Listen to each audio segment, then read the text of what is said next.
네, 오늘 같이 살펴볼 말씀은 요한계시록 21장 말씀입니다. 1절에서 8절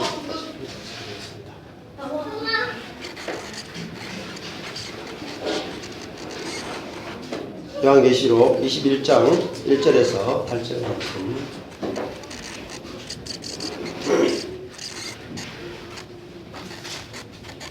교독하겠습니다.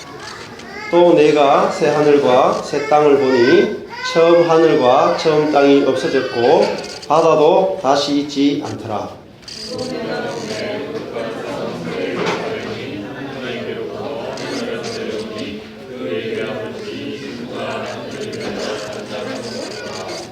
내가 들으니 보좌에서 큰 음성이 나서 가로되 보라, 하나님의 장막이 사람들과 함께 있음에 하나님이 저희와 함께 거하시리니 저희는 하나님의 백성이 되고 하나님은 친히 저희와 함께 계셔서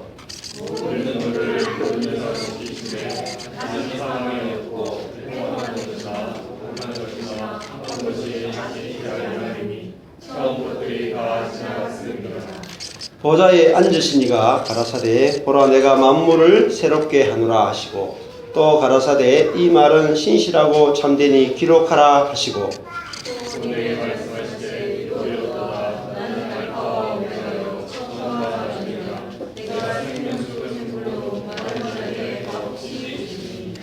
이기는 자는 이것들을 유업으로 얻으리라. 나는 저의 하나님이 되고 그는 내 아들이 되리라.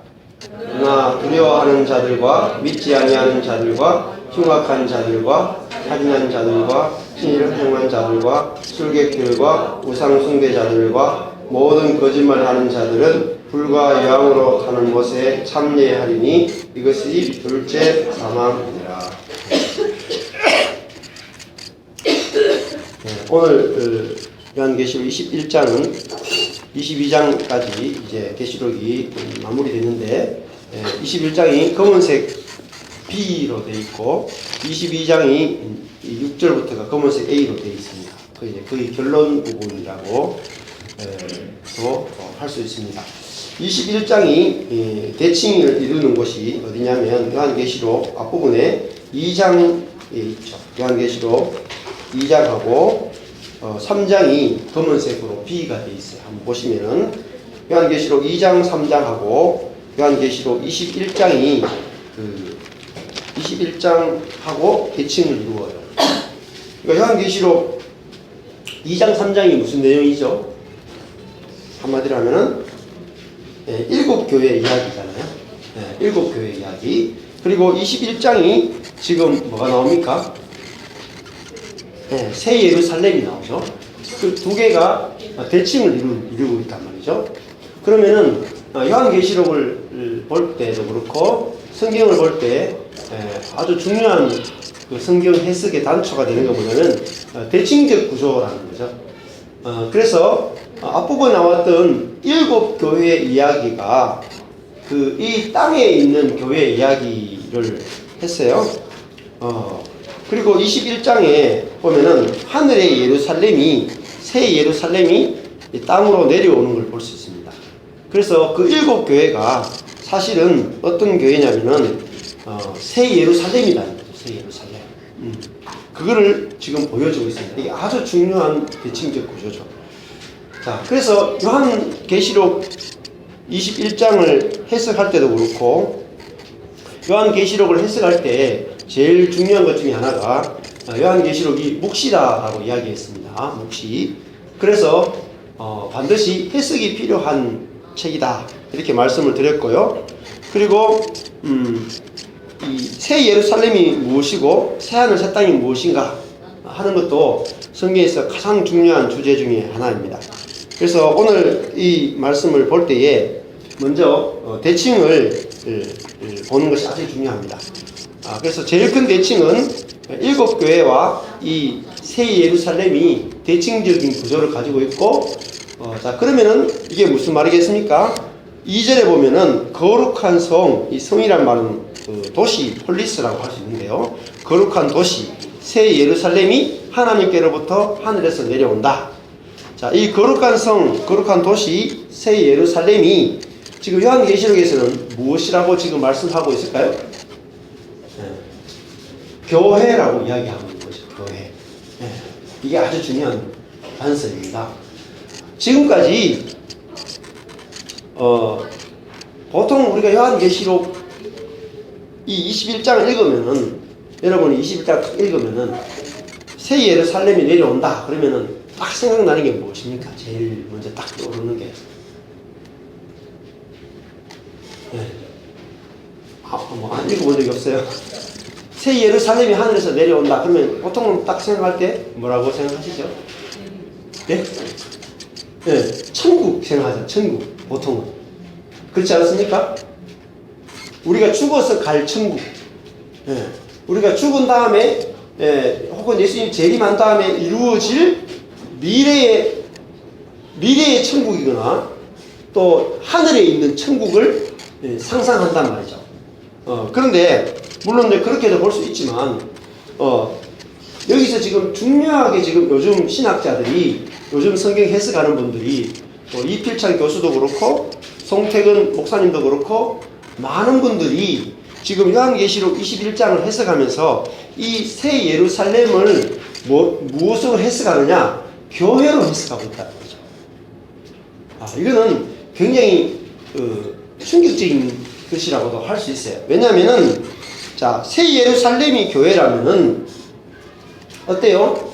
그 교회는 언제 교회입니까? 지금 이 땅에 있는 교회라는 거죠. 땅에 있는 교회. 네. 그 현재적인 거라는 거죠. 네. 그래서 이 새 예루살렘이 교회다 하는 것을 아는 것이 굉장히 중요하고, 그 다음에 더 중요한 게 있습니다. 이 예루살렘이 교회라고 하는 것은 또 다른 말로 또 깊이 들어가면 새 예루살렘이 내 자신이다. 내 자신. 새 예루살렘이 또 다른 내 개인에게 적용해 본다면은 내가 새로운 피조물이다. 새로운 피조물. 그래서 하늘에서 거룩한 성 새 예루살렘이 하나님께로부터 하늘에서 내려온다 라는 말은 새로운 피조물, 새로운 피조물이 하늘에서 내려오는 거예요. 즉 다른 말하면 우리 자신이 새로운 피조물, 하늘에서 하나님께로부터 태어난 그런 존재로 우리가 나타난다는 거예요. 그래서 실제로는 우리 자신, 성도인 우리 개인과 또 교회가 새 예루살렘인데 이것은 하늘에서 내려온 것이다. 자, 하늘에서 내려왔다는 게 뭘까요? 하나님에게서 나왔다는 거죠. 즉 하나님의 성품, 하나님의 생명이 지배하고 다스리는 나라가 됐다는 거죠. 그러니까 우리 자신이 하나님의 나라이고 또 교회가 하나님의 나라라는 거죠. 그러면은 우리 자신이 존재가 바뀌는 거예요. 또 교회라고 하는 것이 땅에 속한 것이 아니라 하늘에 속한 게 바로 교회라는 거죠. 그래서 이 하늘에 속한 교회가 우리가 경험하고 누려야 되는 분기시고 축복이라는 것입니다. 자, 이 처음에 시작할 때 21장의 1절에서 5절까지가 쭉 기록이 되어 있어요. 근데 지금 우리가 갖고 있는 성경에는 아주 구체적으로 이 대칭 구조가 안 나타나 있습니다. 그래서 제가 앞에 대칭적인 구조를 써놨어요. 요거를 여러분이 가지고 있는 성경에 대칭적인 구조를 좀 써놓으면 훨씬 더 도움이 될 거라고 생각합니다. 요 대칭적 구조가 우리 성경에는 안 나타나 있어요. 근데 지금 여기 이필찬 교수가 요한계시록을 전공하고 왔는 그 이필찬 교수님이 자기 책에 요한계시록이라는 책에서 1절에서 지금 5절까지 대칭적인 구조를 지금 만들어서 책에 나와 있는 거예요. 그러니까 이 대칭적 구조를 통해서 성경이 어떻게 해석되는지를 설명하고 있는데 굉장히 신선하고 또 아주 정확하다 이렇게 볼 수 있습니다. 자, 보시면은 성경을 지금 그 해석할 때에 쭉 읽어보면은 우리가 1절에서 5절까지 읽으시면서 바다가 다시 있지 않더라 라는 말이 나오죠. 그죠? 바다가 다시 있지 않더라. 그러면은 이게 무슨 말일까? 바다가 다시 있지 않다. 그래서 많은 성경 해석학자들이 지금까지 요한계시록을 21장을 해석하면서도 그렇고 베드로후서 3장에도 보면은 나오는데요. 요한계시록을 해석할 때 베드로후서를 해석할 때 그 많은 해석이 뭐냐면은 둘 중에 하나예요. 그러니까 그 재창조냐 새 창조냐, 이게 재창조 새 창조냐. 자, 재창조와 새 창조 두 가지 학설이 있습니다. 재창조는 리제너레이션이라고 하는데요. 재창조라고 하는 것은 바다를 어떻게 해요? 지금 바다가 없어지죠. 처음 하늘과 처음 땅이 어떻게 됐어요? 없어졌죠. 그러면 처음 하늘과 처음 땅도 바다도 완전히 없어지죠. 그러니까 불로 완전히 없애버리는 거예요. 그러니까 현재 우리가 살고 있는 이 하늘과 땅, 바다를 완전히 없애버리고 하나님이 이 지구를 재창조하는 거예요. 이것이 재창조 이론입니다. 재창조 학설이에요. 그래서 데살로니가서도 그렇고 베드로서도 그렇고 또 요한계시록도 그렇고 읽어보면은 하늘이 불이 임해가지고 뭐 축이 말려지고 땅들이 없어지고 이런 그 말들이 베드로와 또 데살로니가서의 바울이 기록한 후서를 읽어보면은 그런 말들이 많이 나온다고요. 그래서 그 말을 문자 그대로 해석을 많이 했었어요. 문자 그대로. 이 말을 문자 그대로 해석하면 어떻게 될까요? 하늘과 땅과 바다가 어떻게 돼요? 완전히 사라지는 거예요. 여러분이 지금 발 딛고 있는 땅, 하늘, 바다가 완전히 사라지고 하나님께서 깨끗한 새로운 하늘, 새로운 땅, 새로운 바다를 지어야 되는데 뭐가 없어요? 하나님이 새로 창조하는 곳에는 바다가 없죠. 그렇게 지금까지 그게 재창조 학설입니다. 그래서 지금도 이거를 따르는 분들이 굉장히 많이 있고 또 이 학설을 주장하는 분이 많이 있어요. 그런데 자세히 보면 대칭적 구조를 모르기 때문이라는 거죠. 자, 보시면 내가 새 하늘과 새 땅을 보니 했습니다. 근데 여기서 새 하늘 새 땅 했죠. 그런데 제일 밑에 보면은 A-가 있어요. A와 A-가 대칭을 이루죠. 밑에 뭐 있습니까? 보좌에 앉으신 이가 가라사대 보라 내가 만물을 어떻게 했어요? 새롭게 하노라 했어요. 새롭게. 그러니까 여기 새롭게와 여기가 새, 여기 같은 단어거든요. 예? 이게 같은 단어 카이노스예요. 새롭게 한다. 그러니까 여기 보면 만물을 없애는 겁니까? 새롭게 하는 겁니까? 새롭게 하는 거죠. 이게 새롭게 하는 게 새 창조예요. 새 창조예요. 근데 새 창조가 더 맞죠. 새 창조와 재창조를 다르다고 했어요. 재창조는 첫 창조를 없애버리고 다시 창조하는 걸 재창조라고 그러고 새 창조는 새롭게 하는 걸 말해요. 있던 거를 현재 있는 거를 새롭게 한단 말이에요. 네. 그래서 이렇게 말을 합니다. 카이노스 새롭게 한다 라고 하는 말은 특징이나 본질에 있어서 새로워지는 거예요. 본질에 있어서 새로워지는 거예요. 있던 것이 본질이 새로워지는 거예요. 본성이 바뀌는 거예요. 그러니까 만물을 새롭게 한다 하고 할 때 하늘과 여기 보면은 하늘과 땅, 그죠? 처음 하늘과 처음 땅, 바다 이것을 없애는 게 아니고 이거를 새롭게 한다는 거예요. 본성을 바꾸는 거예요. 이게 바로 새 창조입니다. 이게 카이노스죠. 그런데 이 카이노스가 아니라 좀 이 다른 게 있어요. 예수님께서 새 포도주는 새 부대라고 하셨죠. 그때 할 때 그 새롭다는 말은 카이노스가 아니에요. 예, 이 다른 뜻을 가지고 있는 헬라어 다른데 그때는 흠 것과 새 것을 흠 것을 없애버리고 완전히 새로운 부대를 가져오는 거죠. 흠 것을 새롭게 만드는 게 아니고 흠 것을 폐기해버리고 새로운 부대를 가져오는 거잖아요. 그때 단어하고 다르다는 것입니다. 그래서 그것이 그 헬라어로는 네오스예요. 네오스 새 부대 새 포도주 할 때는 네오스고요. 여기서 새안을 할 때는 새는 카이노스예요. 카이노스와 네오스는 다르다는 거예요. 그러면 이 카이노스라는 말은 옛날 것을 완전히 바꾸어서 새롭게 만들어버리는 거예요. 즉 다른 말 하면은 지금 여기 권사님이 지금 제일 연세가 많으시잖아요. 재창조는 뭐겠습니까? 권사님을 죽고 어린아이가 태어나는 거죠. 권사님이라는 분이 완전히 없어지고 새로운 존재가 나오는 걸 말하고, 새 창조는 뭐겠습니까? 권사님이 그대로 있는데 안에 있는 본질이 바뀌는 걸 말해요. 본질이. 예. 그러니까 사람이 완전히 달라지는 걸 말해요.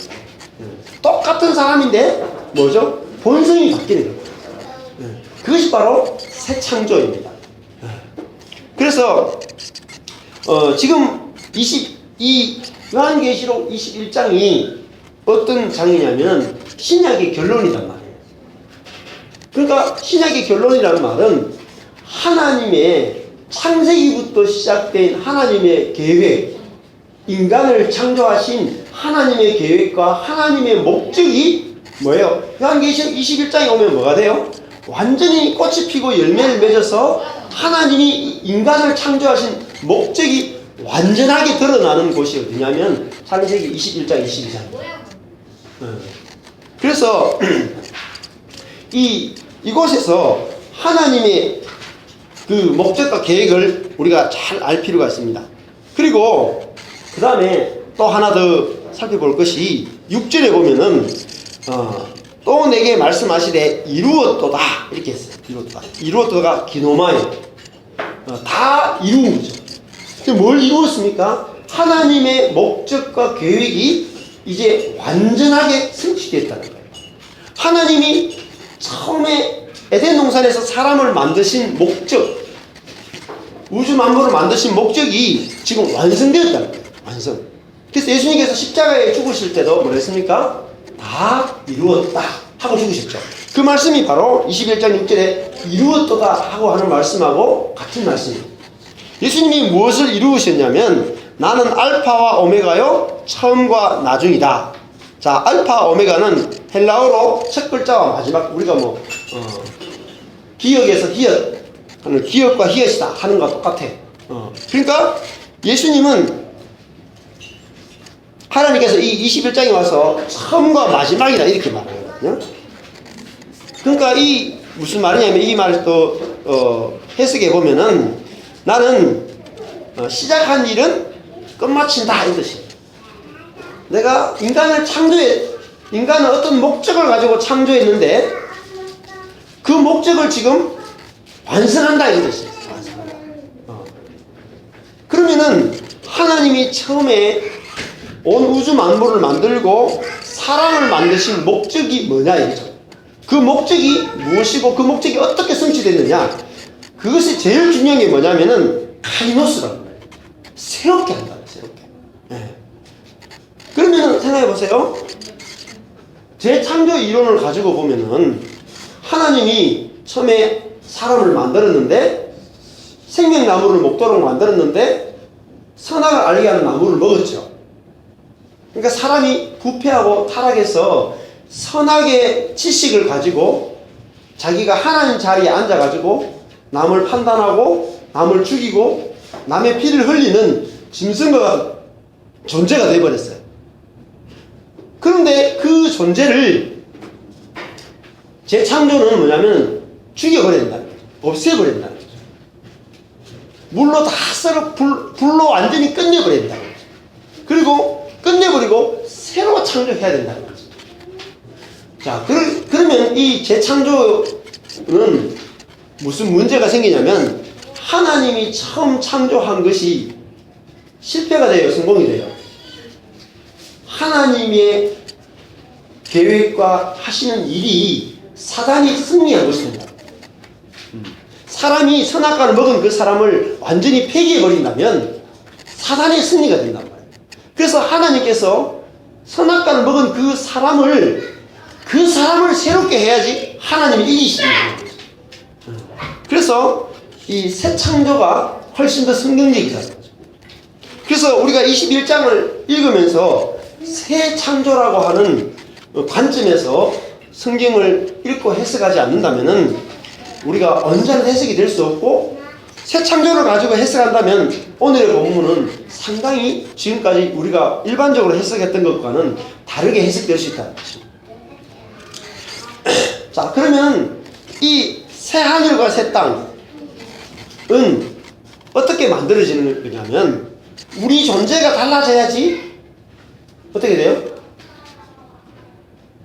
환경은 바뀌지 않는데 여전히 처음 하늘과 처음 땅인데 내 존재가 새로운 피조물이 되니까 모든 것이 새롭게 보이는 거예요. 그것이 바로 새 창조입니다.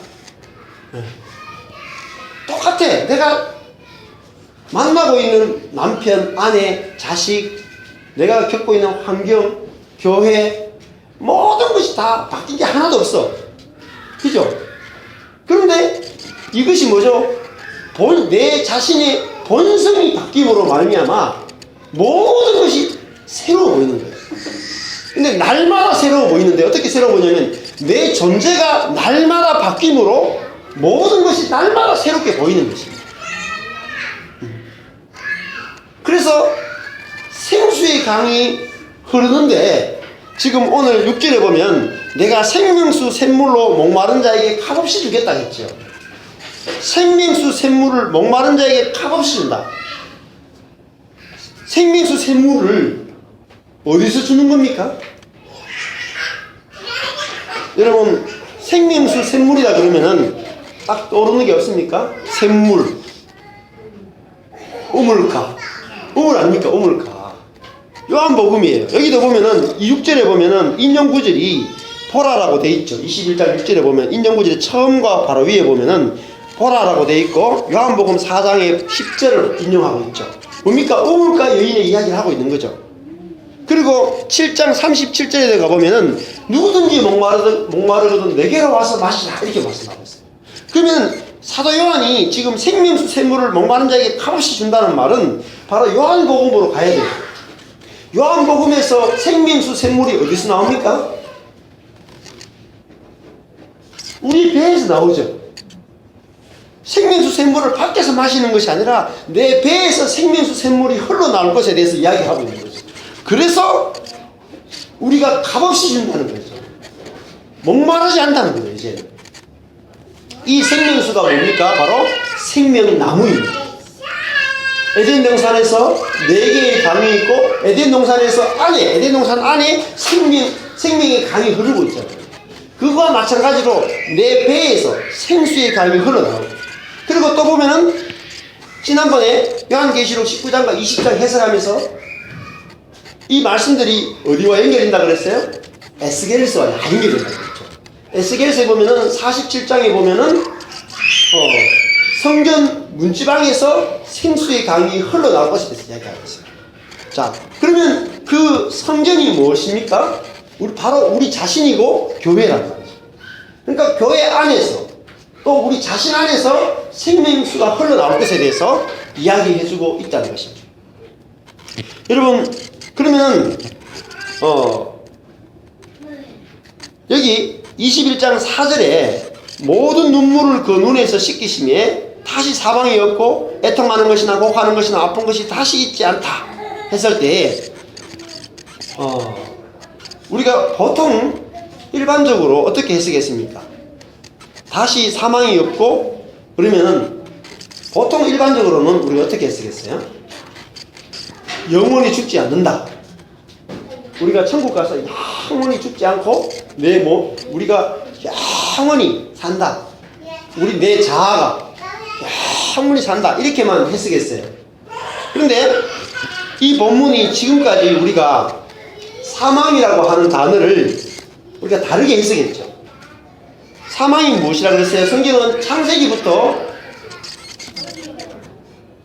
물론 사망이라는 단어가 여러 가지 뜻이 있지만 더 중요한, 우리가 현실적으로 현재적인 개념으로 본다면은 사망이 무엇이냐면 하나님과 분리된 삶이에요.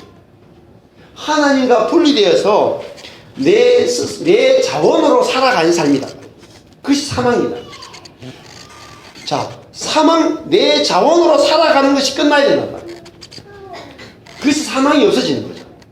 하나님의 것으로 살아가는 것이 바로 생명이고, 자, 우리 것으로 살아가니까 뭐가 있어요? 사망의 상태니까 애통하는 것이나 곡하는 것이나 아픈 것이 있단 말이에요. 그런데 우리 속에서 생명수가 흐르게 되면은 사망이 없어지게 되고 모든 눈물을 그 눈에서 씻게 해주신다. 여러분, 우리가 눈물이 무엇입니까? 우리가 보통 이 사절을 읽으면서 많은 분들이 그렇게 해석하시죠. 모든 눈물을 그 눈에서 씻게 해주신다. 그러니까 우리가 이 땅에 살면서 눈물이 많죠. 특별히 한국 사람은 눈물이 많습니다. 한맺힌 민족이기 때문에 이 땅에 살면서 한맺힌 게 많아요.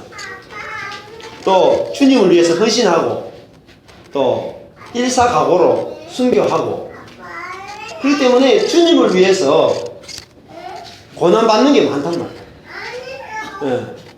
그래서 대부분 이 본문을 해석하면서 눈물이 이 세상 살면서 아프고 울고 애통하고 주를 위해서 헌신하다가 고생하고, 거기에 대해서 천국에 가면 하나님께서 다 보상해 주신다. 이렇게 본문을 지금까지 해석해 왔어요. 그러니까 천국에 가서 눈물을 씻겨 주려면 지금 뭘 많이 해야 돼요? 지금 말고 해야 되죠. 지금 뭐 해야 돼요? 애통하고 곡하고 아픈 것이 있어야 되죠. 그래야지 이걸 다 위로해 줄 거잖아요. 그래서 이 본문을 가지고 우리가 지금은 많은 헌신하고 많은 눈물을 흘리고 많이 곡을 하고 많이 아파야 된다. 이렇게 해석했단 말이에요. 예, 그러면 이게 보상이 이론이 된다. 보상. 내가 얼마나 힘든 것에 따라서 주님이 보상해 주는 것이 된다. 그래서 우리의 헌신과 우리의 열심을 계속 강조할 수밖에 없어요. 그러면은 우리가 율법주의에 빠지게 된단 말이에요. 근데 여기서 눈물이 뭐예요, 원래? 눈물은 어디서 나오는 거냐면은 곡하고 아픈 것, 애통한 것. 예. 애통하는 게 뭐 때문에 애통했습니까, 여러분? 우리가 산상수훈에도 보면 애통하는 자는 복이 있다. 의에 줄이고 목마른 자는 복이 있다. 이 애통과 이 눈물은 어디서 나오는 거냐면 내한테서 사랑이 나오지 않고 내 안에서 하나님 말씀을 지키지 못하고 그것에 대해서 눈물이 있는 거죠. 내 안에서 형제를 사랑하지 못하고 교회를 사랑하지 못하고 원수를 사랑하지 못하고 내가 하나님 말씀대로 살지 못하는 그것에 대해서 애통하고 눈물이 있는 거예요. 그 눈물이고 그 애통이다. 그런데 이것이 어떻게 돼요? 이것이 뭐라 그래요? 4절에 보면 눈물, 사망, 애통하는 것, 곡하는 것, 아픈 것을 뭐라고 표현하고 있습니까? 결론으로 요거도 다 합쳐가 뭐라 그래요? 예? 사망, 애통, 곡하는 것, 아픈 것을 합쳐가지고 처음 끝들이라 맞죠? 요거를 처음 끝들이라 그랬지 우리가 주를 위해서 헌신하는 것들이 아니고 이게 처음 끝들에 속한다고요. 처음 끝이 뭐예요? 이게 우리 육안에 속한 것이다. 육안에 속한 것. 그러니까 처음 것이 뭐예요? 자, 보세요. B번이죠. 처음 하늘과 처음 땅이 어떻게 됐어요? 없어졌죠. 요 B가 어디 가죠? 요 밑에 B 다시로 가죠. 처음 하늘과 처음 땅이 없어졌어요. 그럼 여기는 뭐예요? 처음 것들. 요 처음 하늘과 처음 땅을 다시 반복해요. 처음 것들. 요것과 요것이 같은 거라니까. 없어졌고가 아페르코마이에요. 여기 밑에 보면은 지나갔으니 아페르코마이거든요. 그러니까 단어도 정확하게 같아요. 처음. 아페르코마이. 같다고. 정확하게 대칭을 이룬다고. 그러니까 눈물, 사망, 애통, 곡, 아픈 것이 다 뭐죠? 처음 하늘과 처음 땅이에요. 무엇 때문에 우리가 울고 무엇 때문에 애통하고 무엇 때문에 사망이 있어요? 하나님의 생명으로 우리가 살지 않고 내 자아로 살기 때문에 계속 죄의 노예가 되고, 그죠? 미움의 노예가 되고 원망과 의심과 불신앙의 노예가 되어 살아가는 그것이 눈물이죠. 그런데 그것이 어떻게 됐어요? 어떻게 됐어요? 처음 것들이 지나갔다. 없어졌다. 이게 없어져야 된다고요. 언제? 지금.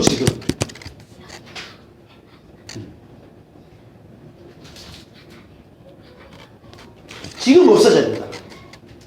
지금 뭐가 임했어요? 새하늘과 새 땅이, 그죠? 보라, 내가 만물을 어떻게 했어요? 새롭게 하느라 지금 새하늘과 새 땅, 만물, 우리 존재가 새롭게 됐다고요. 응?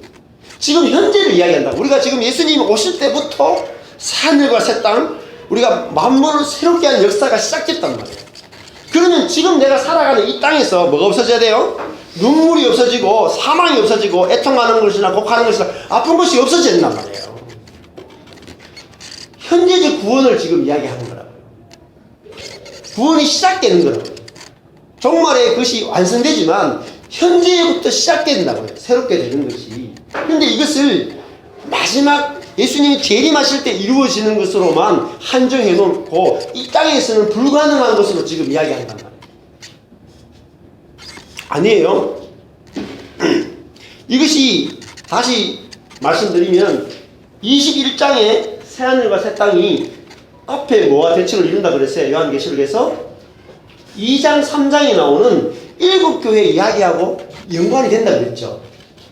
7교회 이야기하고 정확하게 대칭을 이루어요. 생명수 샘물을 목마른 자에게 값없이 준다는 것이 어디 나왔어요? 7교회 이야기 나왔죠. 이기는 자에게는 생명수 샘물을 마시게 하겠다 그랬죠. 그리고 오늘 8절의 뒷부분에 보면은 또 그 7절에 보면은 이기는 자는 이것들을 유업으로 얻으리라고 7절에 이야기해요. 이 말이 어디서 나왔습니까? 7교회 이야기마다 이기는 자에게는 계속 나왔죠. 그러니까 요한계시록 21장이 앞에 있는 2장 3장과 대칭적 구조를 갖고 있다는 사실을 기억하셔야 돼요. 그러니까 대칭적 구조를 모르면은 그냥 요한계시록 21장을 예수님 재림 때만 관계되는 본문으로만 해석한단 말이에요. 그러니까 현재의 나의 삶과는 전혀 상관없는 것이 이루어진단 말이에요. 그럼 어떻게 돼요? 현재와 상관없는 내세적인 천국만 바라보고 살게 됩니다. 굉장히 위험한 겁니다. 현재 내가 천국이 없이 지금 하늘에서 뭐가 내려왔습니까? 거룩한 성 새 예루살렘이 내려왔죠. 그죠? 하늘에서 거룩한 성 새 예루살렘이 내려왔어요. 이게 뭐라 그랬습니까? 교회라고요. 그러면 지금 현재 우리가 어떤 교회를 우리가 맛보고 살아야 돼요? 거룩한 교회, 새 교회를 맛보고 살아야 된단 말이에요. 우리가 내세적인 천국과 죽어서 가는 천국을 우리가 고대해야 되지만 그것만 고대해서는 안 된단 말이에요.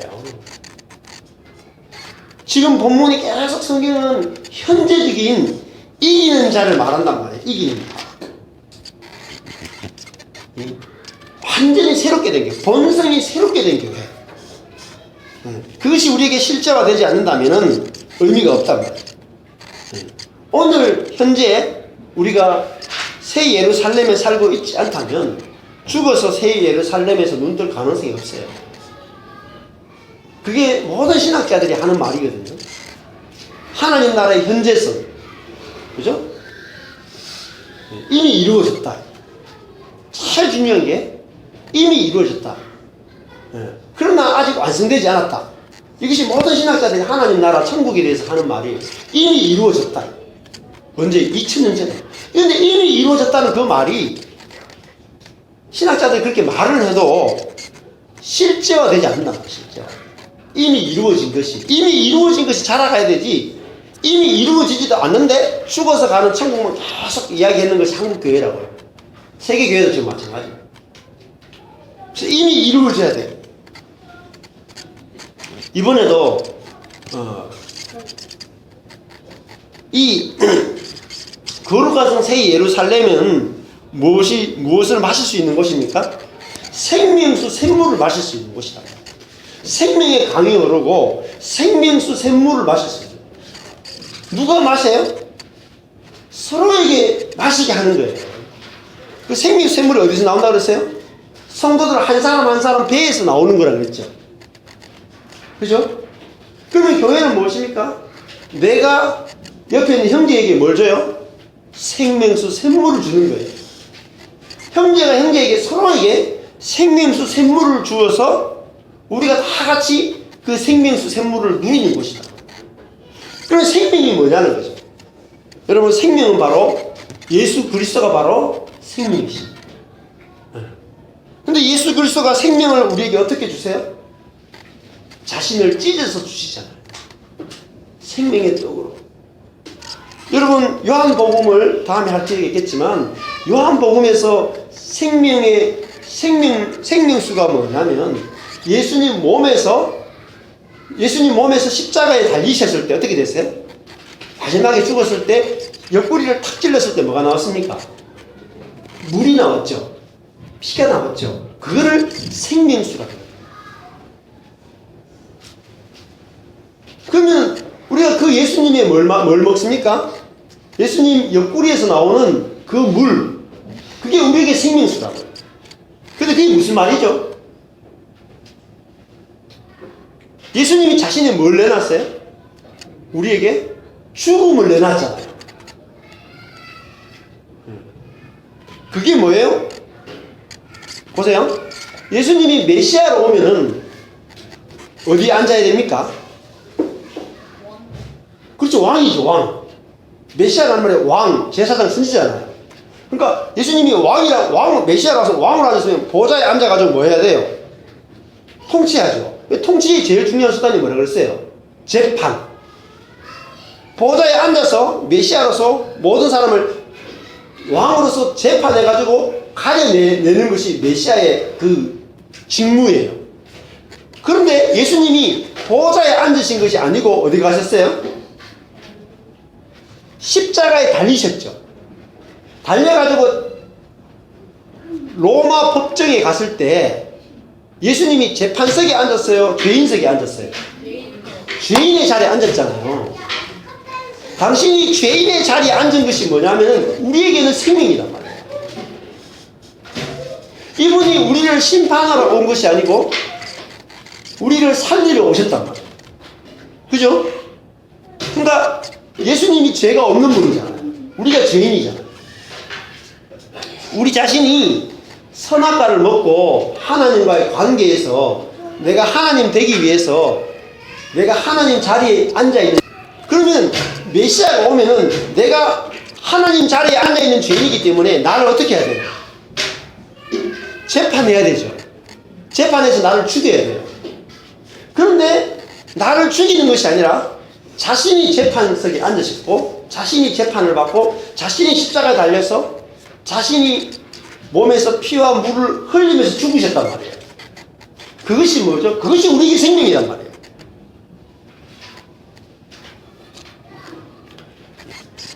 그런데 그 예수님, 나를 재판하러 온 것이 아니라 나를 구원하러 오신 그 예수가 어디 계세요? 내 속에 성령으로 나에게 찾아오시는 거예요. 성령으로 찾아오신다는 말이 뭐예요? 지금 내 속에 뭐죠? 생수로, 생명수로 내게 찾아오셔가지고 나와 연합하여 하나가 되셨단 말이에요. 그러면 연합하여 하나가 됐다. 내가 예수 그리스도 함께 죽었다는 말이 뭐예요? 내 속에서도 뭐가 흐른다는 거예요? 생수가 흐른다는 거예요. 그러면 생수가 뭐죠? 죽음을 내놓는다. 죽음을 내놓을 수 있는 자가 됐다. 어떨 때요? 원수를 만났을 때.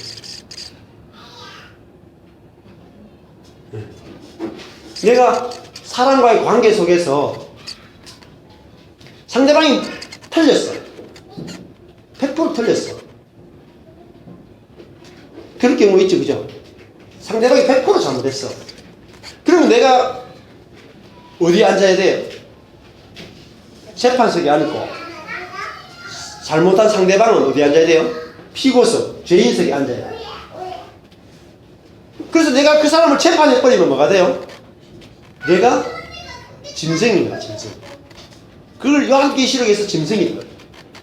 그런데 내가 잘했고 100% 잘했고 상대방이 100% 잘못했는데 잘했는 내가 어디 앉아요? 죄인석에 앉고 100% 잘못한 그 사람이 재판석에 앉아서 앉도록 해주는 게 뭐예요? 그게 생명수다. 그걸 생명이다. 그것을 할 수 있도록 뭐예요? 우리의 본성을 바꾸는 걸 새롭게 하는 거예요. 우리의 본성을 바꿔버려요. 내가 분명히 잘했는데 내가 상대방이 뭐라 그래요? 내가 잘못했다 라고 말하는 것이 흘러나오는 거, 그게 생명수라고. 그거를 마실 수 있는 곳이 어디냐면 교회와 그리스도인밖에 없단 말이에요. 이 세상 가운데서. 그 누구만 할 수 있어요? 그리스도인만 할 수 있다고요. 성령 받은 사람은 할 수 있다고요. 그것이 뭘 해요? 그것만이 우리를 살릴 수 있다. 그러면 여러분, 교회가 중요한 거예요. 내가 생명수를 마시려면 먼저는 내가 뭐 해야 돼요? 잘못해야 돼. 내가 잘못했는데 상대방이 내보고 뭐라 해줘야 돼요?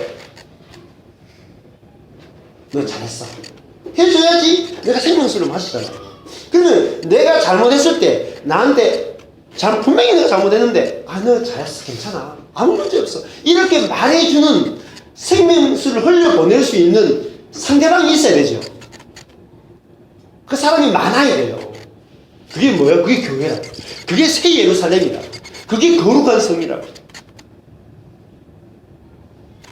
그럼 우리 거룩한 성 새 예루살렘이 세워져야지 내가 뭐예요? 그 생명수를 많이 먹을 수 있는 거예요. 그 은혜를 많이 먹을 수 있고 그 사랑과 그 용서를 많이 먹을 수 있는 거예요. 그거를 많이 먹는 만큼 내 인생이 뭐죠? 풍성해진다. 행복해진다. 여러분, 교회인 숫자가 1000명이라도 생명수를 흘려보내지 않고 바닷물, 짠물을 흘려보내면 어떻게 돼요? 교인 숫자가 1000명이라도 전부 다 짠물을 흘려보내, 바닷물을 막 흘려보내, 사망을 흘려보내. 그럼 어떻게 돼요? 마실 물이 하나도 없는 거예요. 그런데 한 사람, 예수 그리스도가 반석이 되어서, 반석이지만 그 속에서 생수가 솟아났을 때 200만 명이 넘는 사람들이 그 생수를 먹고 살았단 말이에요. 근데 그래서 우리를 뭐로 만드는 거예요? 우리를 예수 그리스도와 똑같은 반석으로 만드는 거예요. 그래서 예수님의 수제자 이름이 뭐예요? 베드로, 반석이잖아요.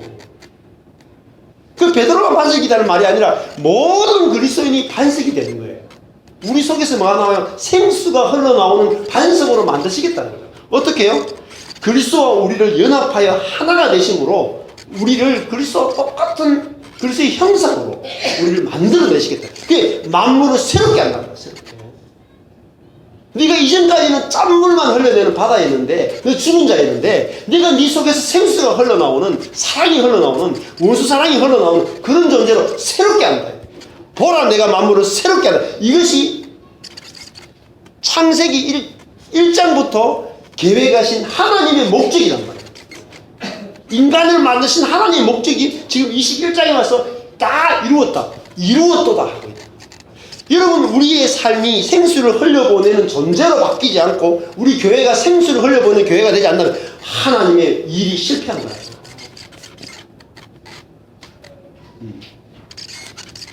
그래서 알파와 오메가요, 처음과 나중이 나간 거예요. 나중, 오메가. 이게 뭐죠? 이제 예수 안에서 모든 존재가 새롭게 되어서 생수를 흘려, 그 배에서 생수를 흘려보내는 존재가 됐다. 그러니까 자기 속에서 뭐가 나와요? 생수가 흘러나오니까 뭐가 없어요? 눈물이 없고 사망이 없고 애통하는 거나 곡하는 거 아픈 것이 없는 거예요. 여러분, 눈물과 애통과 곡과 아픈 것이 어디서 나옵니까? 왜 눈물을 흘려요? 왜 애통해요? 왜 곡해요? 왜 아파요? 이게 육신이 아픈 게 아니에요. 마음이 아픈 거라고. 여러분, 왜 우리가 마음에 눈물을 흘리고 마음이 애통하고 마음에서 곡한다는 말은 왜 울부짖고 마음이 왜 고통스러워요? 찔렸기 때문이잖아요. 누군가 나를 찔렸기 때문이죠. 전에는 누군가 나를 찌르면 눈물이 나고 곡을 하고 아프고 애통한 거예요. 그런데 못이 박히고 창에 찔려서 용서해 달라고 외치신 그 예수가 내 안에 오게 되면 나도 기꺼이 못이 박히길 원하는 마음이 생긴다. 나도 기꺼이 형제를 위해서 찔리고 싶은 마음이 내 속에서 생겨나요. 그것이 새롭게 되는 거예요. 그것이 언제부터요? 예수 믿는 그 순간부터. 아니 2000년 전부터 예수님이 시작하셨다. 새롭게 하는 역사를 시작하셨다. 그러니까 눈물이 없어진단 말이에요. 애통하고 곡하고 아픈 것이 없는 거예요. 없다 하는데 지금 울고 있어요. 지금. 네. 그죠? 지금 찔리니까 울잖아. 심히. 처음 것들 지나가야 되지. 응? 우는 거, 이게 육이란 거야. 이게 원통한 거죠. 그런데 이 요한계시록 21장에서 이 말이 신실하고 참되니 기록하라 이렇게 해서 5절에 보면은 보라 내가 만물을 새롭게 하노라 했는데 이 말이 하노라가 원어로 보면은요 포이에오예요. 카이노스 포이에오거든요. 새롭게 카이노스고 하노라가 포이에오. 포이에오라는 말은 창조하다. 새롭게 창조한다. 새 창조다 이렇게 지금 새롭게 창조한다. 근데 이 말씀이 새롭게 창조한다 이 말씀이 신실하고 참되단 말이에요. 실제란 말이에요. 실제. 내가 새롭게 창조되는 거예요. 누구를 알아가면 알수록 그리스도를 알아가면 알아갈수록 내 자신이 날마다 새롭게 창조되는 거예요. 그런데 이것을 새롭게 창조되는 이것을 8절에 가보십시오. 21장 8절에 보니까 그러나 두려워하는 자들과 뭐예요? 믿지 아니하는 자들과 흉악한 자들과 살인하는 자들과 여기 보면은 믿지 아니하는 자들이 나오죠. 이 말씀을 믿지 아니하는 자들은 어떻게 돼요? 불과 유황으로 타는 못에 참여한다. 이 말씀, 내 존재가 새롭게 되는 이 말씀이 내 안에 와서 내 자신이 새롭게 돼야지 뭐가 없어져요? 불과 유황으로 타는 못에 들어가지 않는다. 불과 유황으로 타는 못이 다른 말 하면은 눈물과 애통과 곡하는 거 아픈 것이라고 할 수 있겠죠.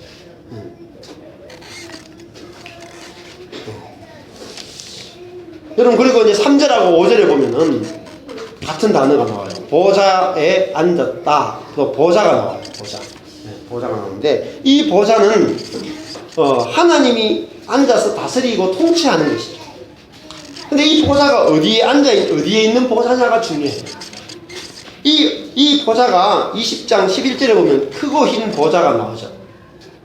그리고 21장의 3절 5절을 보면 보좌에 앉았다라는 말이 나오고 또 22장 3절에 가보면 22장 3절에 가보시면은 하나님과 및 어린 양의 보좌로부터 나서 이렇게 나와요. 어린 양의 보좌가 나와요. 그러니까 이 보좌는 어린 양이 하나님과 어린 양의 보좌란 말이에요. 그러면 보좌라는 말이 왕자, 통치의 자리란 말이에요.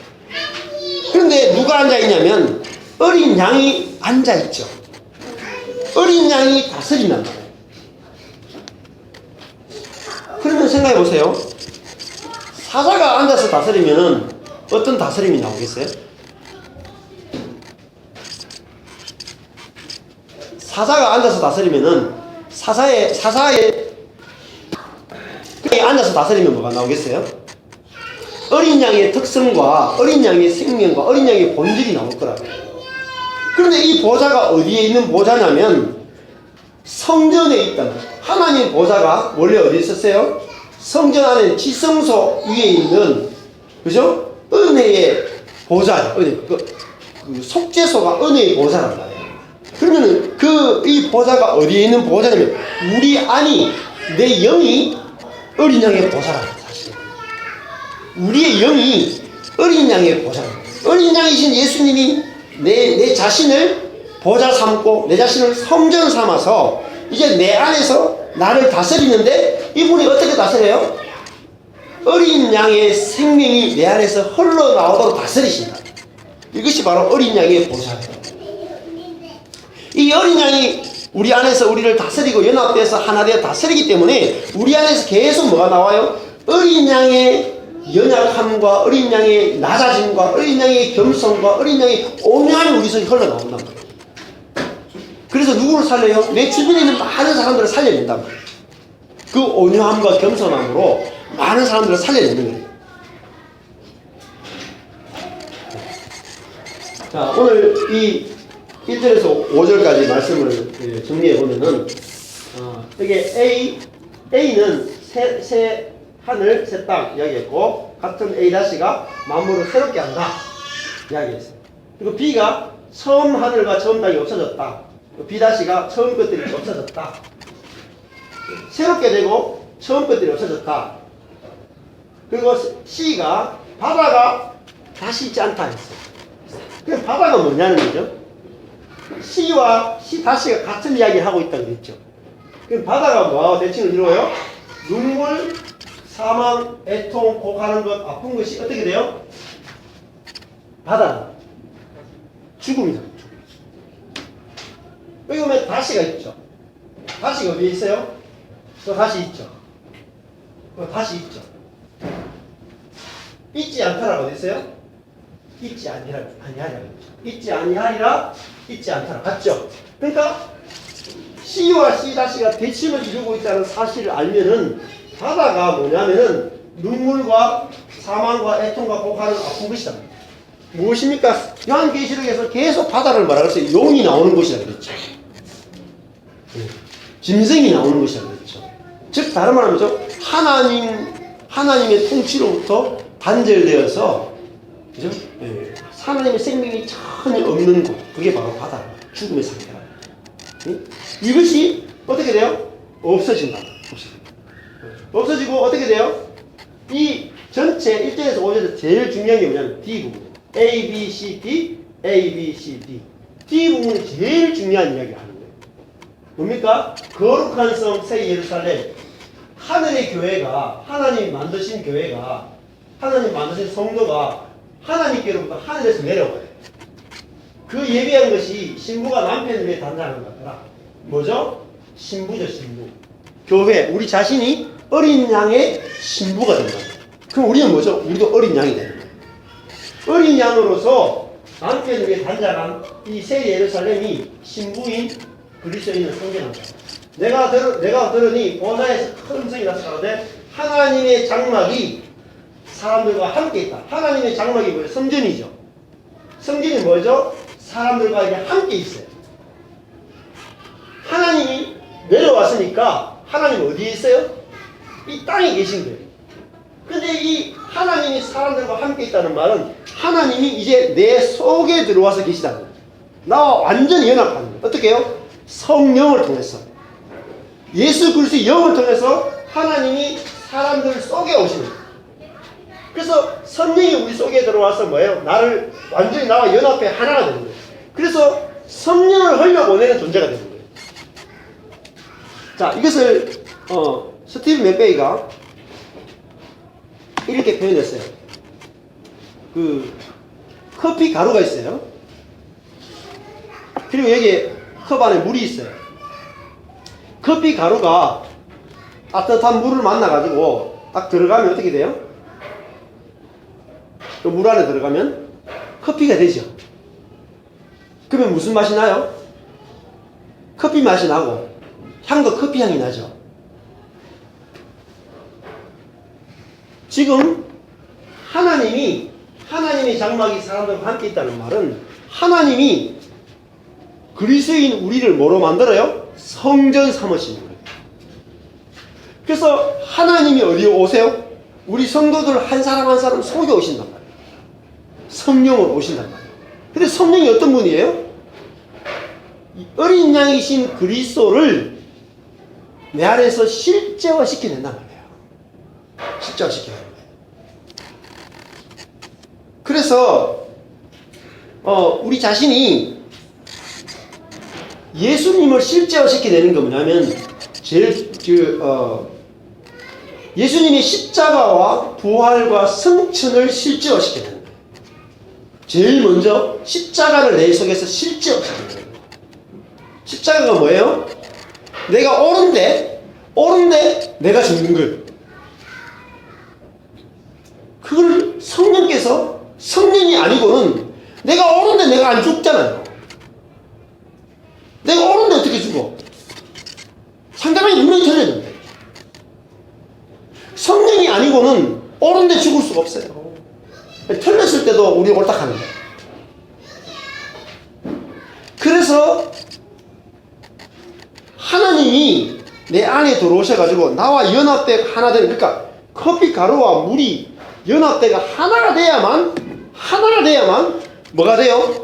우리가 무슨 맛이 나요? 커피 맛이 나는 거예요. 무슨 맛이 나요? 하나님 맛이 나는 거예요. 하나님 향기가 난다. 고린도후서 보면 너희는 그리스도의 향기라고, 그리스도를 나타내는 냄새다. 향기고 냄새라고 말합니다. 그러니까 여러분, 그래서 우리가 예수님이 내 안에 와서 나의 생명이 되어주지 않으면 우리는 무슨 맛만 나요? 물맛밖에 안 나. 계속 우리는 물맛만 나는 거예요. 물맛만 나는 게 뭐죠? 처음 하늘과 처음 땅이라고. 이게 처음 것들이라고. 우리 속에는 내가 옳다는 것밖에 없어. 내가 상대방하고 어떤 사람과 관계 맺을 때, 성도들끼리 관계 맺을 때, 부부끼리 관계 맺을 때, 자녀와 관계, 내가 옳다는 것만 내어놓는 거. 이게 물이라고. 맹물이라고, 맹물. 예? 이게 뭐죠? 짠물이라고요. 죽은 물이라고. 하나님의 소원은 뭐죠? 사람을 하나님의 집으로 만드는 거예요. 하나님의 성전 삼는 거예요. 그래서 우리 자신이 하나님의 영광을 나타내는 존재가 되는 거예요. 하나님의 뭐죠? 성품, 하나님의 형상이 되는 것이 하나님의 목적이에요. 그래서 창세기 1장에 보면 하나님이 우리가 사람을 만들 때 하나님의 형상과 모양으로 만들자 이렇게 말했어요. 그게 뭐죠?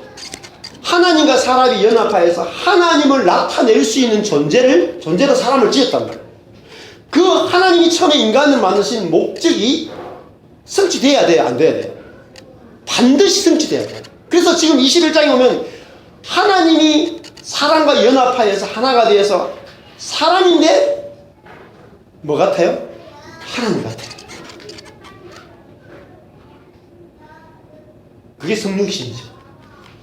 자, 예수님 이 땅에 오셨어요? 사람인데 어떤 분 같아요? 하나님 같죠. 그러니까 제자들이 3년 동안 예수님과 같이 살면서 이렇게 보니까 사람 같고 저렇게 보니까 하나님 같고 구분이 안 돼. 그죠? 그래서 어떨 때는 사람이라고 그랬다가 어떨 때는 하나님이라고 그랬다가 그렇게 말할 수밖에 없는 것이 예수님 자신이 성전이고 그 예수님을 성전 삼아서 하나님이 예수님 안에서 거하시면서 보살을 베풀고 거기서 일하셨다는 거예요. 그런데 그것이 우리가 그리스도인이 살아가야 되는 삶과 동일한 삶이다. 여러분, 이것이 우리가 해야 되는 일이에요. 내 인생의 목적이라고요. 여러분, 이것이 내 인생의 목적인데 내 인생에 이거를 못 이루면 어떻게 돼요?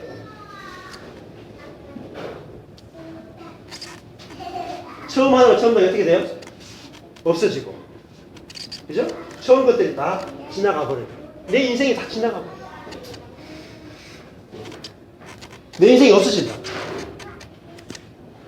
하나님은 내 인생을 딱 하나의 목적을 위해서 주셨어요.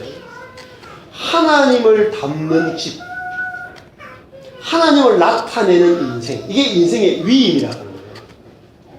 이게 왕이고 제사장이고 선지자고 이것이 하나님의 아들이에요. 아들은 누구를 나타내요? 아버지를 나타내는 거예요. 아버지의 생명을 받았어요. 내 인생이 잘 먹고 잘 사느냐, 잘 먹느냐 못 먹느냐, 좋은 집에 사느냐 못한 집에 사느냐, 내 자식이 공부를 잘하느냐 못하느냐, 내 자식이 잘 되느냐 못 되느냐, 내가 좋은 직업을 가지냐 못한 직업을 가지느냐, 내가 내 인생이 내가 원하는 되느냐 못하는 되느냐, 아무 소용없어요. 그게 무엇을 먹을까 무엇을 마실까 무엇을 입을까 염려하지 말라는 뜻이에요. 그것으로는 네 인생이 다 지나가 버린다는 거예요. 지나가 버린다. 없어진다는 거예요. 뭐만 남아요? 그리스도만 남는 거예요. 예수만 내 속에, 나는 예수를 담아내는 집, 예수님이 거하시는 집이라고요. 예수님이 내 안에 살아서 예수님이 사시는 것이 나타나야 되고 예수님이 향기가 나타나야 돼요. 여러분, 이 예배당은 왜 존재해요? 이 예배당이 건물이 좋잖아요. 이 건물이 단단하다고요. 좀 깨끗하게 청소 안 해서 그렇지. 여기 있는 우리들이 이 예배당을 활용하지 못한다면 이 예배당은 쓰레기예요. 아무 쓸모가 없어. 하나님이 내 안에 내주하시면서 하나님이 나를 쓰셔야 돼요, 여러분. 내가 내 인생을 쓰는 것이 아니라 하나님이 내 존재를 쓰셔야 돼요. 그래서 나를 통해서 누가 나타나야 돼요? 그리스도가 나타나야 돼요. 그리스도의 죽음을 나타나야 돼요.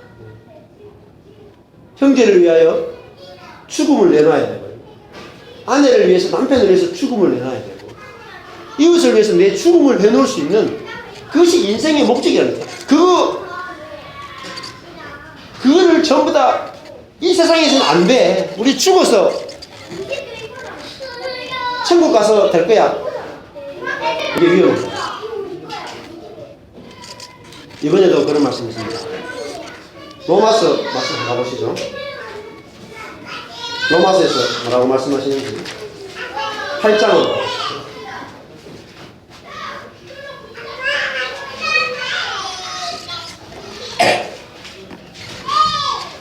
로마서 8장 29절 30절 이게 그리스도인이 구원의 서정이라고 말하는데, 가장 중요한 구절이 구원의 서정을 말하는 교리신학에서 가장 중요한 것이 구원의 서정이 나오는데 그걸 뒷받침해주는 구절이에요. 자, 29절 30절 같이 읽어보십니다. 시작. 하나님이 미리 하신 자들로 또한 그 아들의 형상을 본받게 하기 위하여 미리 정하셨으니 이는 그로 많은 형제 중에서 맏아들이 되게 하려 하심이니라. 또 미리 정하신 그들을 또한 부르신 그들을 또한 의롭다 하시고 의롭다 하신 그들을 또한 영화롭게 하셨느니라. 아멘. 여기 보면은 예정론이 나와요. 예정론. 하나님이 우리를 예정했어요. 미리 정하셨다가 뭐죠? 예정이죠. 하나님 우리를 구원받도록 예정하셨어요. 근데 예정이 뭘 예정한 거예요? 자, 미리 아신 자들이 뭐죠? 예지예요. 미리 알다. 예지. 미리 정하다. 예정. 그러니까 교리신학에서 예지 예정론이라고 불러요. 뭐 어려운 말 같은데 알고 보면 쉬워요. 미리 알다. 예지. 미리 정하다. 예정. 근데 뭘 정하셨어요? 왜 우리를 예정하셨어요? 아들의 형상을 본받게 하기 위하여. 예수님과 뭐죠? 똑같은 모양이 되도록 예정하셨단 말이에요. 그래서 아들 형상을 본받게 하다가 원래 원어로는 심몰포스예요. 같은 형상이 되도록. 예수님과 똑같아지도록 우리를 예정하셨다니까. 이게 예정의 뜻이에요. 근데 그래야지 뭐가 돼요? 예수님이 그런 많은 형제 중에서 맏아들이 되는 거예요. 우리가 예수님과 다르면은 우리가 예수님이 맏아들이 될 수 없다니까요. 예수님은 아들이고 우리는 뭐가 종이 된다니까요. 같아야지 예수님 맏아들이 되고 우리가 동생이 되는 거야. 그리고 30절에 보면은 미리 정하신, 예정하신 그들을 또한 뭐라 했어요? 부르시고 뭐죠? 소명. 소명. 이게 소명, 부르심, 소명이라는 거예요. 부르신 그들을 또한 의롭다 하시고, 의롭다는 게 뭐죠? 칭의. 그리고 의롭다 하신 그들을 또한 영화롭게 하시니라. 이게 영화. 그러니까 소명, 칭의, 성화, 영화 이렇게. 이 성화가 없어요. 영화만 나와요. 영화. 근데 영화롭게 할 거라 그래요? 하셨다 그래요? 하셨다라고 하고 있죠. 그럼 여러분, 영화의 단계가 보통 교리신학으로 보면은 영화의 단계가 언제 영화롭게 된다 그래요? 죽어서. 영화는 죽어서 되는 거라서요. 우리가 영광스럽게 되는 것은 죽어서 가능하다. 그러나 로마서는 그렇게 말하지 않습니다. 이미 우리가 영화롭게 하셨다. 영광스럽게 된 거예요. 예수 그리스도와 같은 형상, 같은 모양이 됐고 새로운 피조물이 되었고 우리가 성령으로 말미암아 예수 그리스도의 향기를 드러낼 수 있는 존재가 됐단 말이에요. 그것이 나라고요. 내가 예수 그리스도를 나타낼 수 있는 존재, 그것이 나지. 내가 무슨 직업을 가졌느냐, 무슨 돈을 많이 가졌느냐, 내가 무슨 선행을 많이 하느냐, 이거는 진짜 내가 아니라고요. 그거 다 가짜예요. 다 사라지는 거예요. 이 첫 번째 거 다 사라진다고 그랬잖아요.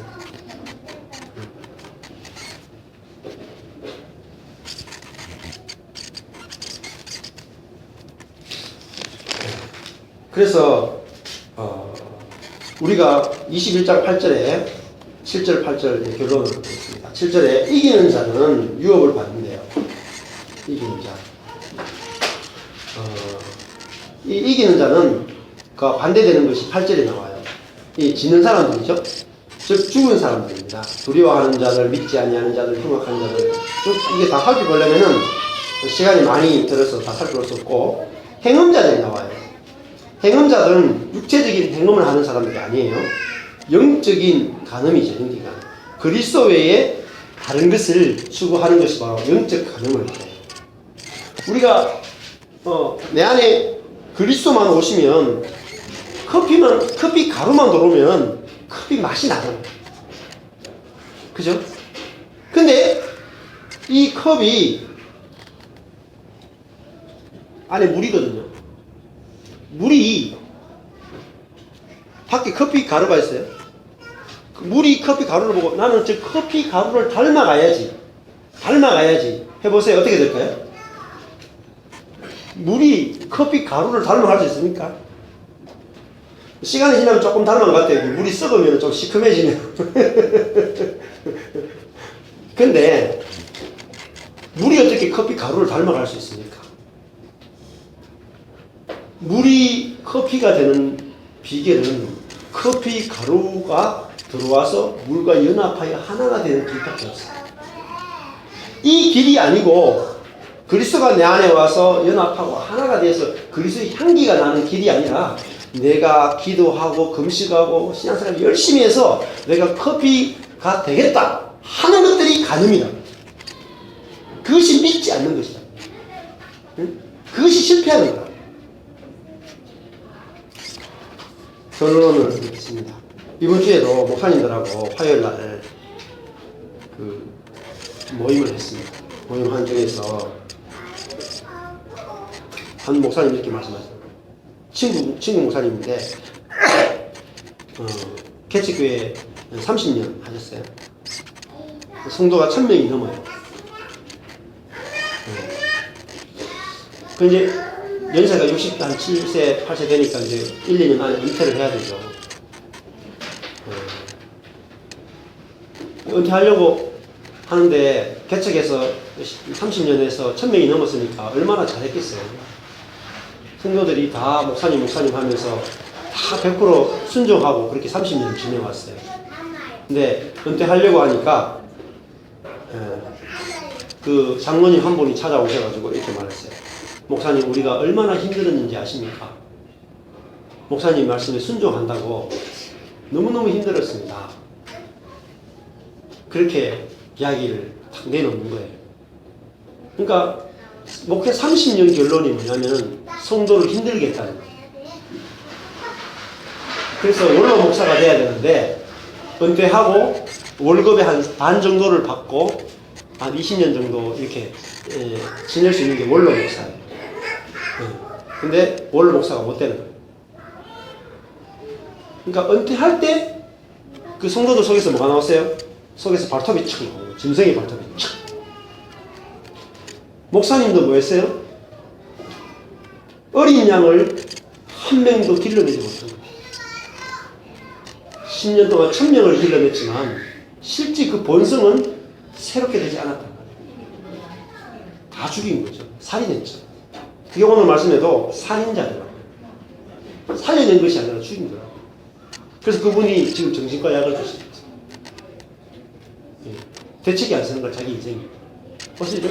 처음 것들 지나가 버린 거. 자기 인생 30년 넘게 목회하도록 하나님이 시간을 주셨는데 그 시간들을 다 허비해버리고 자기가 예수를 닮으려고 하고 성도들을 예수 닮게 하려고 하다가 원점으로 가서 역시 딱 짐승의 모습을 펴는 것 같습니다. 목사님 자신도 어떻게 돼요? 교회를 위해서 죽을 마음이 없는 거예요. 자기도 그거 원로 목사 못 내려놓고 자기 속에 죽음이 안 나오는 거라.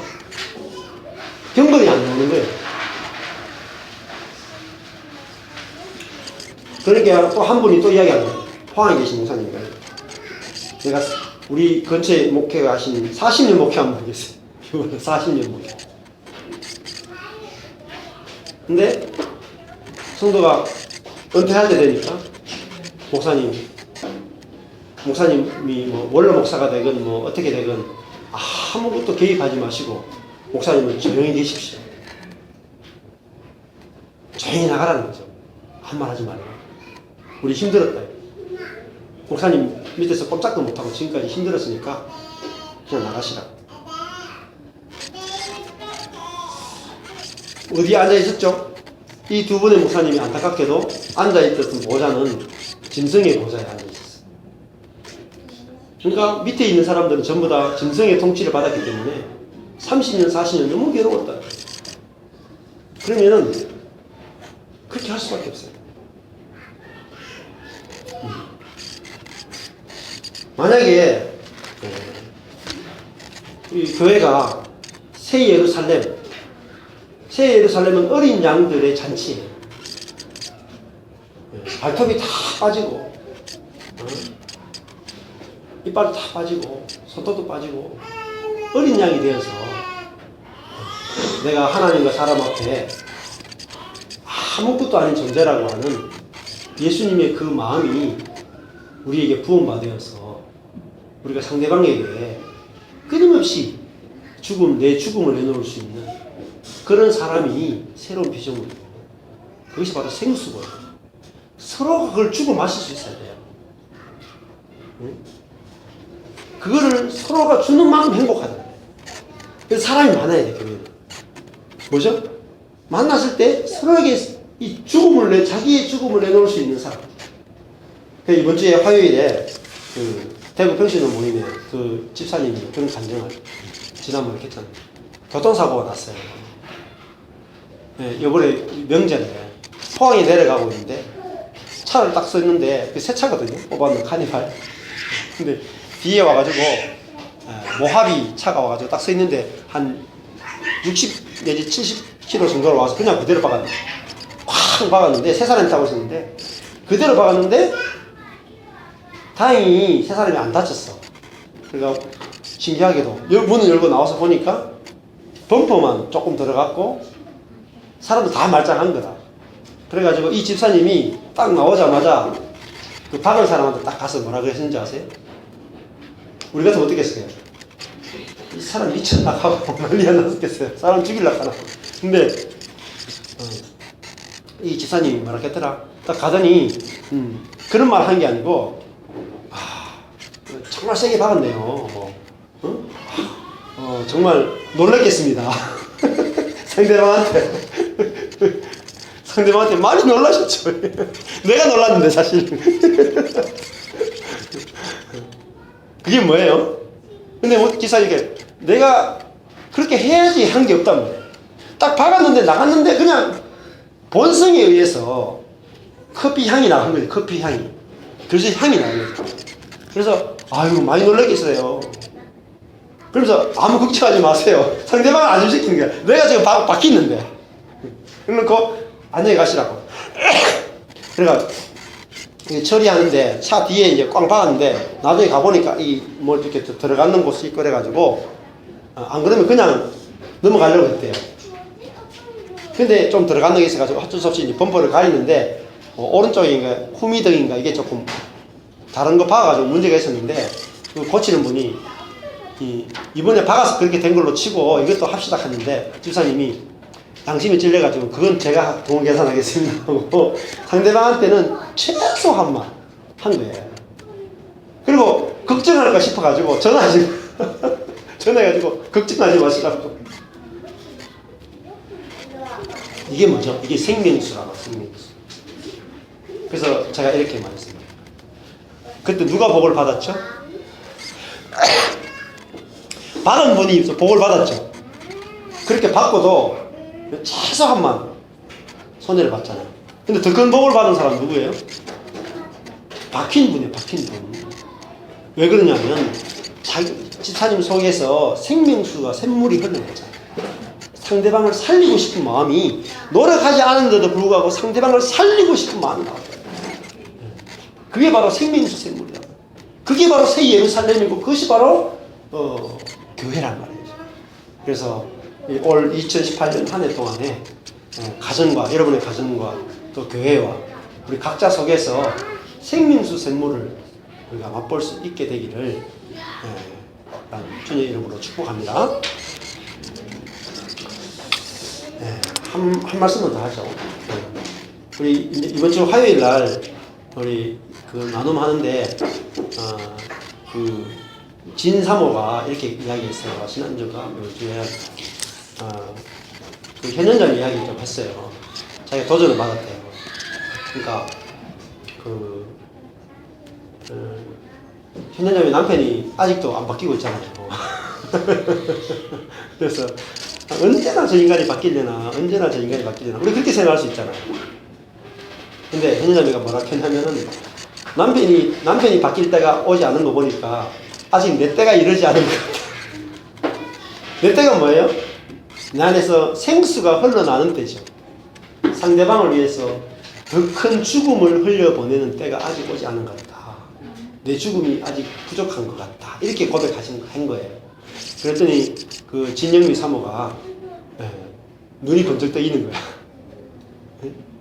그러면서 나도 아직 내 죽음이 아직 덜 나왔구나 이러면서 이렇게 새로운 것들을 깨닫더라고요. 그게 뭐죠? 서로가 서로에게 생명수 샘물을 흘려보내는 거예요. 저 사람 보니까 저 사람 중에서 생명이 흐르고 있구나. 그러면서 우리가 그 샘물을 마실 때 나도 모르게 나도 그 상황이 됐는데 나도 노력 안 했는데 그 간증만 들었는데 나도 그 상황 되니까 이상하게 샘물이 싹 나와. 그래서 교회가 좋은 거예요. 그래서 우리가 간증을 나누는 것이 참 중요한 거죠. 기도하겠습니다. 하나님 아버지, 하늘로부터 하나님께로부터 하나님이 예비해 놓으신 새 예루살렘을 우리에게 주심을 감사합니다. 우리의 본성이 새롭게 되고 우리 안에서 생명수 샘물을 흘려보낼 수 있는 그런 존재로 우리를 바꾸어 주심을 감사합니다. 우리 안에 그리스도라고 하는 영원히 목마르지 않는 샘을 우리에게 주심을 감사합니다. 우리가 이 샘을 알고 이 샘이 우리에게 흘러가고 우리가 서로에게 그 샘을 나누어 먹는, 그래서 어린 양의 잔치가 우리 가운데 펼쳐지고 에덴이 회복되는 그런 역사가 우리 가운데 더 많이 볼 수 있게 되기를 기도합니다. 지금은 우리 주 예수 그리스도의 은혜와 하나님의 사랑하심과 성령님의 교통하심이 모든 성도들 머리 위에 영원토록 함께 있을지어다. 아멘. 감사합니다. 이번 주 그 화요일이 우리 예수미 돌이죠? 네. 우리 박수 한번 쳤으면 좋겠습니다. 축하합니다. 그래서 우리 돌이기 때문에 많이 축하해 주시고 1년 동안 우리 사모님하고 목사님 키운다고 너무너무 고생 많이 하셨는데 박수로 한번 격려했으면 좋겠습니다. 원래 키운 엄마 아빠가 더 많이 위로받아야 되는데 그래서 고생하셨는데 네, 축하합니다.